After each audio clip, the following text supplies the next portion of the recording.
This is a demo on Catalina's online bill paying solution called Account Central.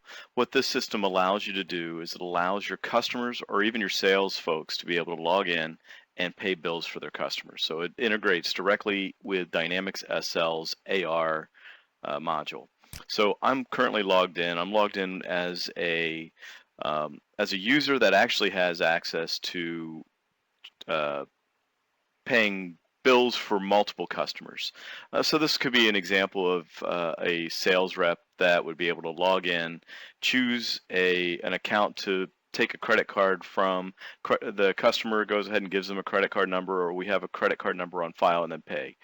In many cases, if it's just the customer that logs in, they would only be tied to one account, wouldn't have a drop down list box like this. But in this case, I am logged in as a little bit more of a super user, and I can go ahead and take payments for multiple customers. So when I go into the system, I can go ahead and see basically a statement with all of my invoices, payments, credit memos, those types of things.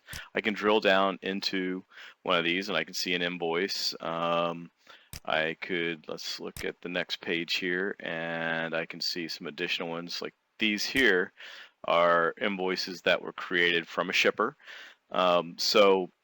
We can take invoices and allow payment on any kind of invoice, regardless of how it was created in Dynamics SL, whether it was created from the service module or project, or through the invoice and memo, or through order management, like with a sales order or a shipper.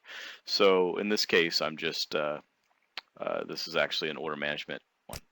So going back to this, I want to go ahead and create a new invoice, and we'll go ahead and watch how this integration works all the way through. So I'm going to bring up the invoice and memo screen, and this is in Dynamics SL, and I'm going to go ahead and create it for this customer.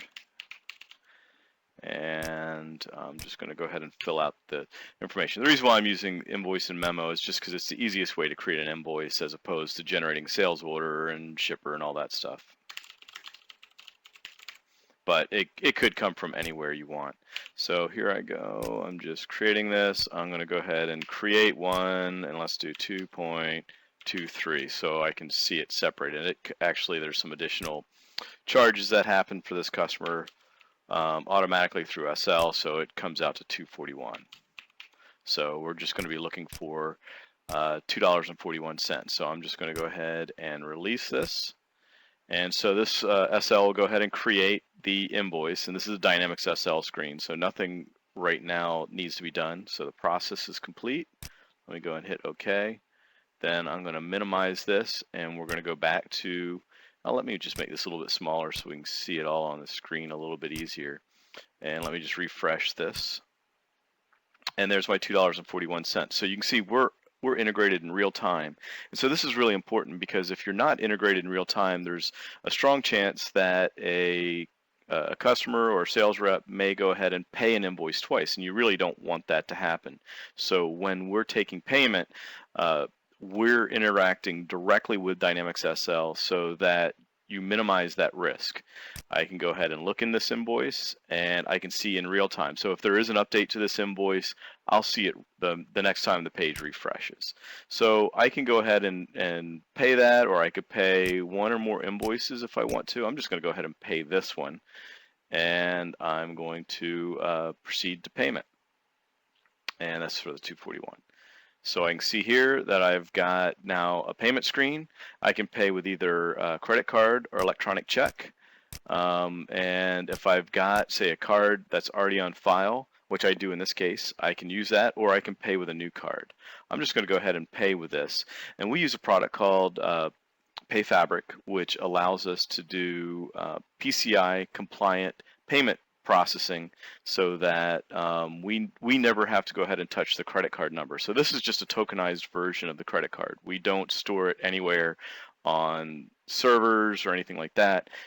This is being stored on PayFabric servers that you never have to worry about. And so PayFabric goes ahead and deals with all that PCI compliance, and it just minimizes your risk.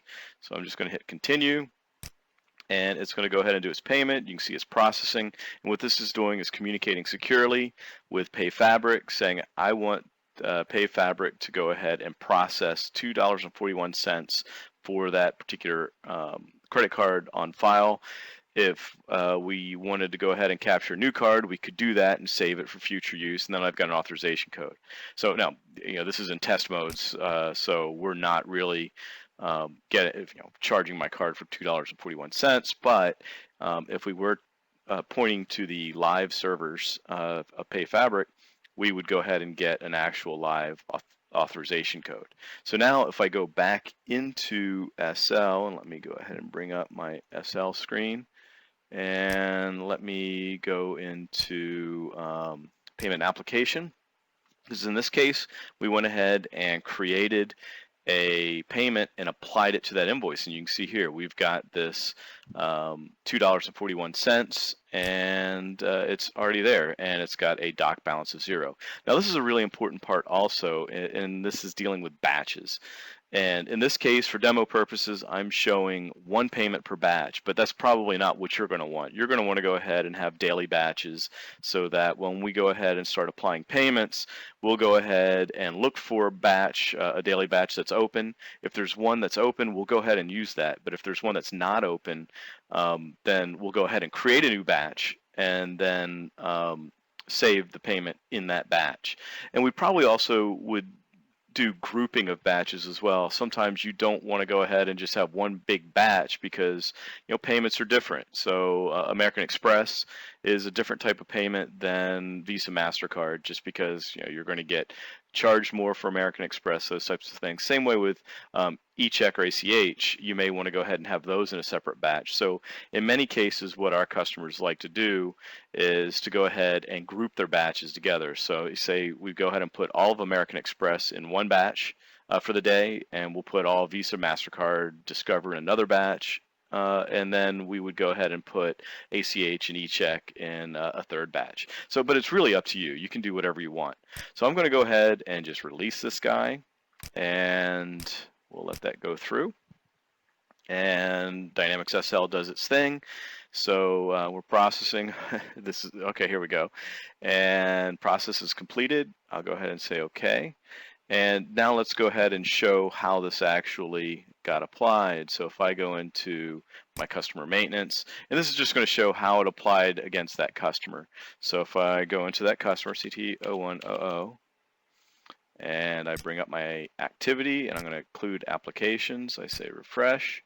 And there we go. We can see that I created the invoice and then it ended up getting applied to it. So really the only thing that you had to do as an administrator on the back end is to go ahead and release the batch.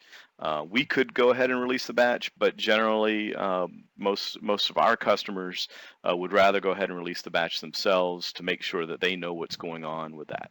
So anyway, hopefully this helps with how our online bill payment and the product's called Account Central, how that works, and how your customers can go ahead and do self-help and pay their invoices, look at their statements, and those types of things.